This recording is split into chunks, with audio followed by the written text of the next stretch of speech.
Het Simmerblomke. Wij zijn in Buren en we zijn op verzoek van Harma Visser. Harma heeft haar ouders opjong die haar enorm steunt in een vervelende periode. Ze heeft onder andere een open hartoperatie gehad en na de tijd was zij volledig afhankelijk. En daarvoor wil zij haar ouders wel eens enorm bedanken. Vandaar dat wij een heel mooi bosje bloemen meenam hebben van Jeldedas Bloemenboutique uit Westerheen. En nou hopen we natuurlijk dat haar ouders thuis zijn en dat we haar dit bosje bloemen oorhandig kennen. Nou, er zit al iemand op de bank, dus we hebben geluk dat er in ieder geval iemand thuis is. Ik zal toch voor de vorm even nog een belje. Ja, daar komt ze al. Goeiedag. Kun je wat naar voren komen misschien? Ben je Ankje de Haan? Ja.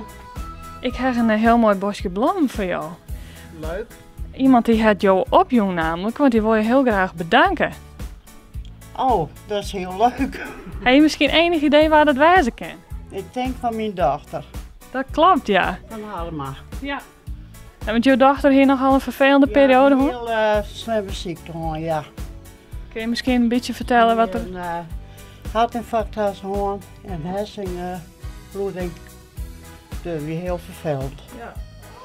Maar je hebt haar goed helpen kan? Ja, heel goed geholpen. Ja. Hoe gaat het nou met haar? Heel best. Heel best. Ze is een beetje aan het werk. Dus ze zit ook in een zwaar.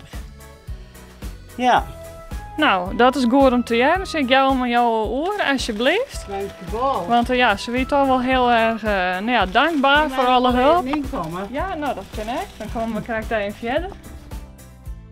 Ja, nee, we hielden te krijgt even hoor van, ja, wie toch wel vervelend. Hoe wie dat nou kwam dan, mijn dochter? Zeg maar. Ze dacht dat ze griep had. En ze wie ik water en zij en toen op bed, maar ze kwamen lekker niet meer aan. En man had daar en toen zei ze al, ze praten 3 om en de jaren die wonen net meer. Dan voor de dokter bellen. Voor het ziekenhuis. Had ze een herseninfarct en ze hier een tumor in het hart. Oh. Daar is ze nog aan geopereerd.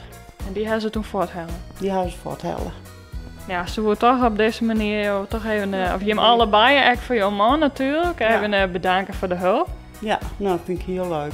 Wist ook iemand die wel een Simmerblomke verzinnen? Jou het on u terug. Mail de namen en reden van die persoon die sto verrassen worst naar simmer@rtvnof.nl. Het Simmerblomke.